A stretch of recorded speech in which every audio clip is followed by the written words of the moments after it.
demonic angel. And I felt compelled to kind of do this one. I'm filming the same day as I did my Christmas ghost stories, but I just thought I'd do it while it's fresh in my mind. One of the things is that I do school online, and when I get forced to write about a topic, I can sit there and drag that out. Well, I'll have to look into something, right? Like something about biology or something, whatever, and it might not seem interesting, but 3 hours later I'm researching pH levels in the body, or the ways that what happens to people when they decompose, how emotions and brain function might be related together, whatever, soil differences in different states or something like that. I never know what's going to interest me, whatever kind of rabbit hole, if you will, and it doesn't even have to be particularly mysterious, but I felt compelled to research. I mentioned my reincarnation story many times, so I just wanted to look into that a little bit more. There's really hasn't been too much information online, other than you can go. I can go online and see pictures of the, the gravestone of my grandmother that I think I'm the reincarnation of. However, recently, the museum curator, historical society people, and other people, they go on and they contribute to find a grave. So you know how most people pay for Ancestry.com, different kinds of sites like that, which that's what it sounds like, it's genetics.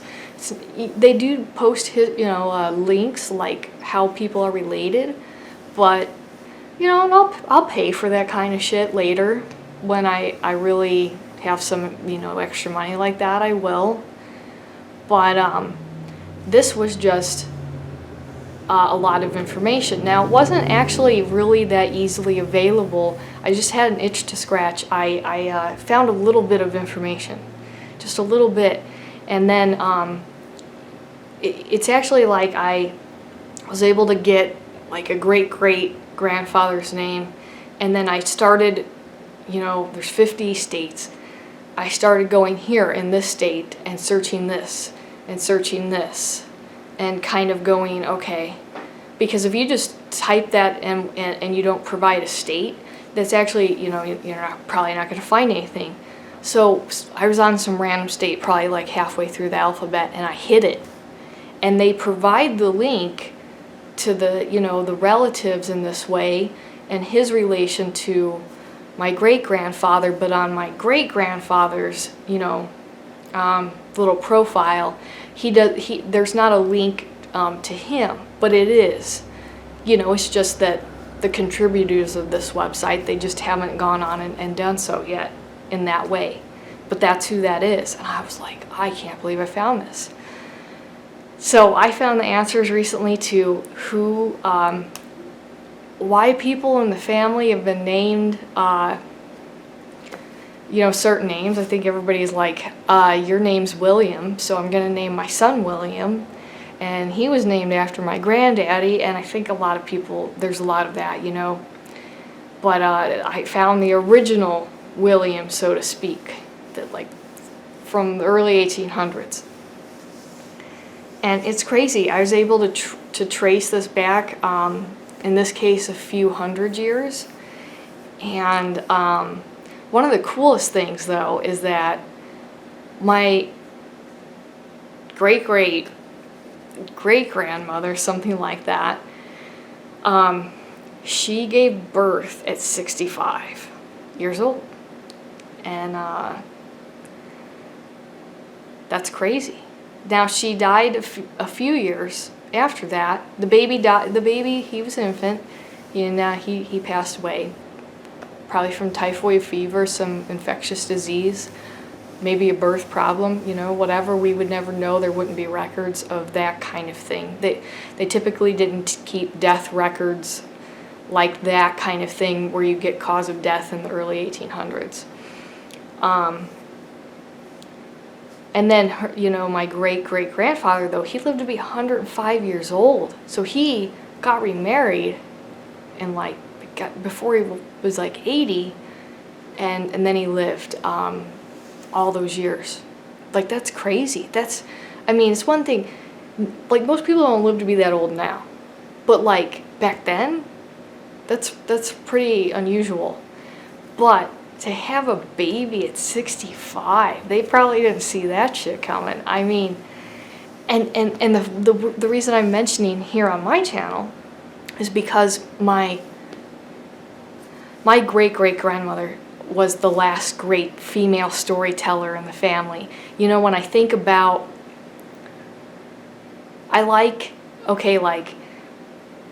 my mom, not a great storyteller. My maternal grandmother, when she passed away, all her books were romance novels. That's where's the mystery? Where's the food for thought? Not there. On the paternal side of my family, I'm not super close to them. As far as it just wasn't like that for me. They're still my family, but I don't know any good women storytellers, but my step-grandfather, my father, my biological grandfather, they had, they bring philosophy to me, talk about ancient myths,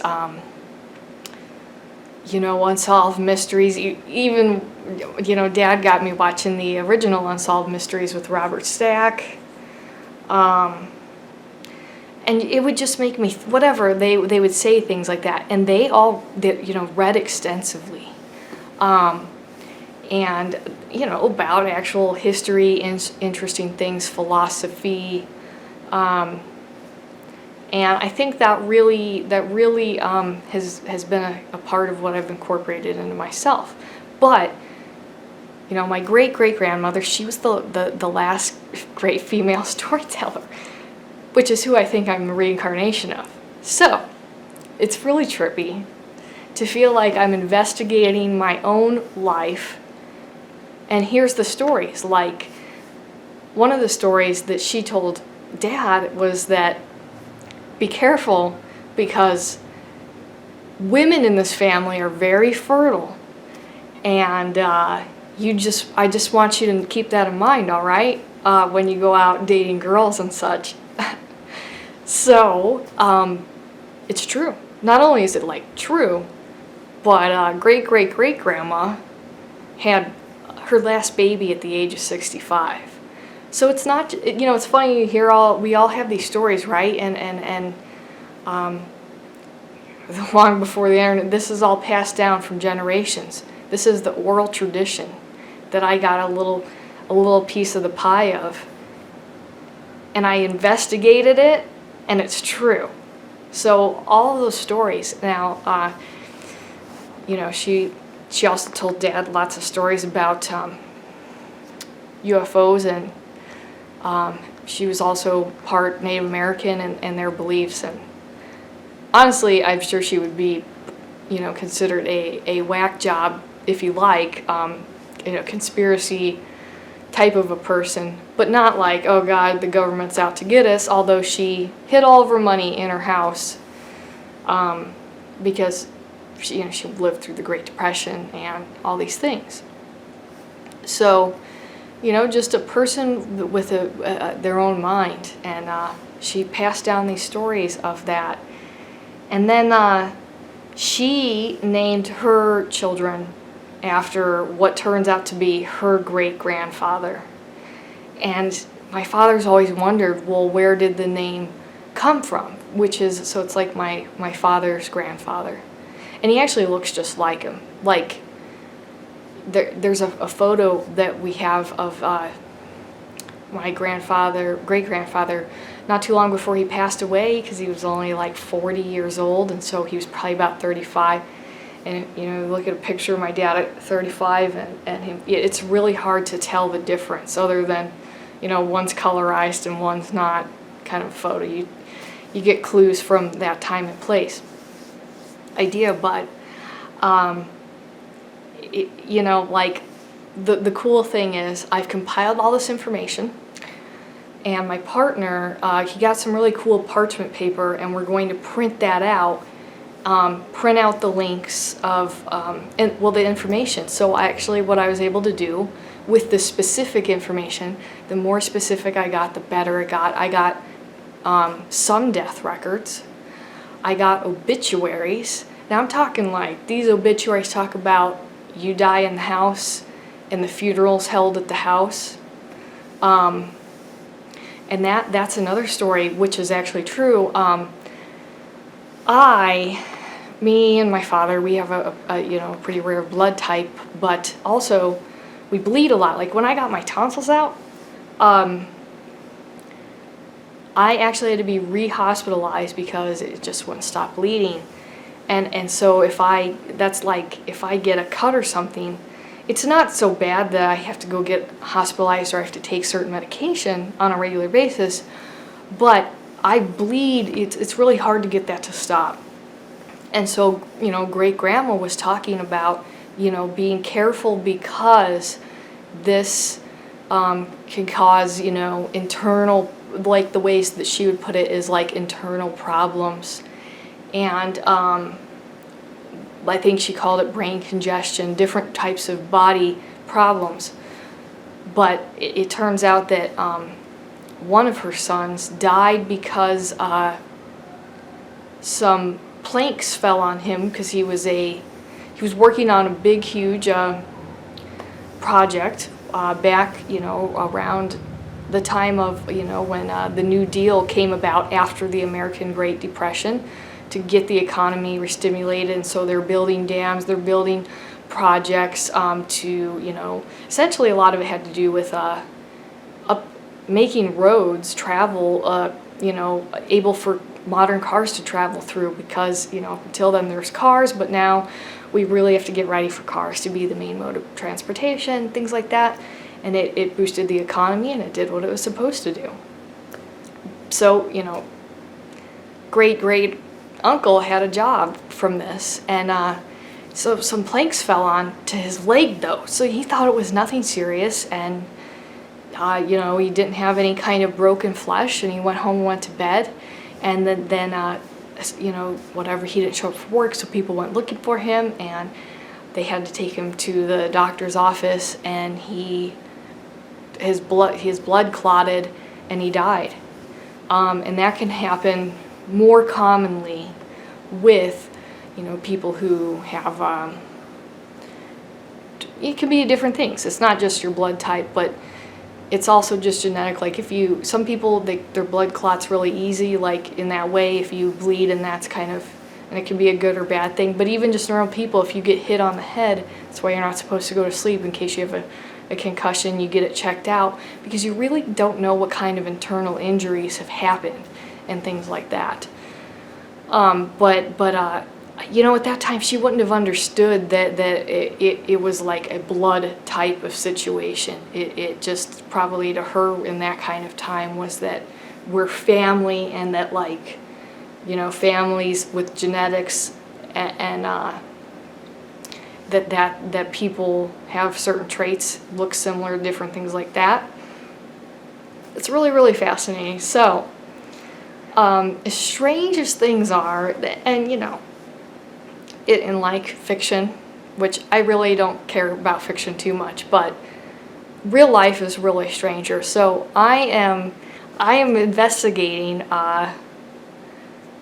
my own stories and claims from my last life, and of course I leave that behind, right? I'm not like telling my family members, because this is going to be available for them to have this information.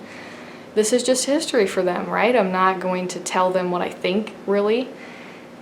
But I have this, and it's because of the fire that I have burning for that search and that knowledge, that I have this information, because I sit there for like, 7 hours or something looking, you like if you find a little bit of information and then you have to get more and more specific, but then you have to search a ton of different things out until you find it, and it's very easy to get discouraged. But that didn't deter me, because like I needed to find the answers, and I wanted to know if the stories were true, because Dad's a great storyteller, and he told me the stories that she told him, and it's really neat that they turn out to be true. I mean, like, I don't know.